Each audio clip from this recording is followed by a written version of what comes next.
Labą dieną, su jumis kai kuriems kimba. Šitam tvenkinį biškį pažvejojam. Šituose vietose gaudėme šeriukus, čia galim sakyti mūsų privatus prūdas, mes čia leidžiam žuvį labai jau seniai, kokius 5 metus. Čia šiaip anksčiau nebūdavo žuvies. Ir šiandien šiais metais pirmą kartą atėjom ir pirmą kartą pagavom žuvies. Dabar ją atgal paleisim, parodyti jums norim. Čia aukšlė numirus dabar įdėjo. Ir tai va šeriukai, kuojytės, va čia visokios vabalai. Čia nesvarbu, išmesim visas. Tai paleisim, va tokie nedidelį, užauga. Labai gražus šiaip šeriukai. Galim juos paleisti. Su batais užlipsim. Ir paleisime šeriukus. Labai gražus šeriukai užaugo jau šiek tiek. Mes mažiukus labai leidom. Nu, porą didesnių. Šitas giliau ir įjo. Nežinau. Pažiūrėsim. Kojytės tai visas normalios.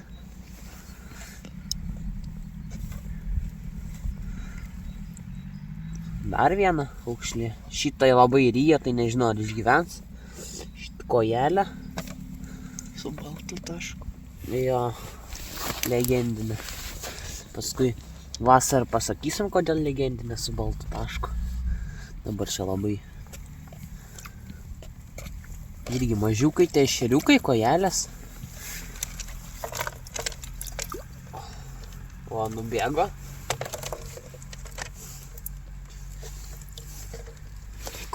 Šykit.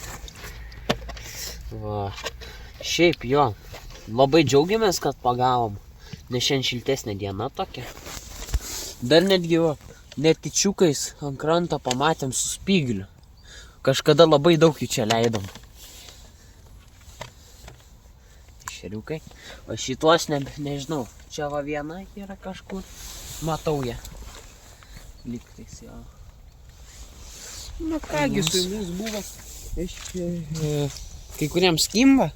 Paleidom žvyčių. Patys matėt.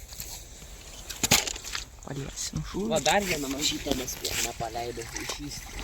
Čia irgi netyčia su rankom pagauti. O, va žuvytė įstrigo. Šeriukas čia, ne? Jo. Oi. Ai, nesvarbu. Vėl. Nu kągi, su jumis buvo kai kuriems kimba. Šiek tiek pažvejojam, čia 1,5 valandos.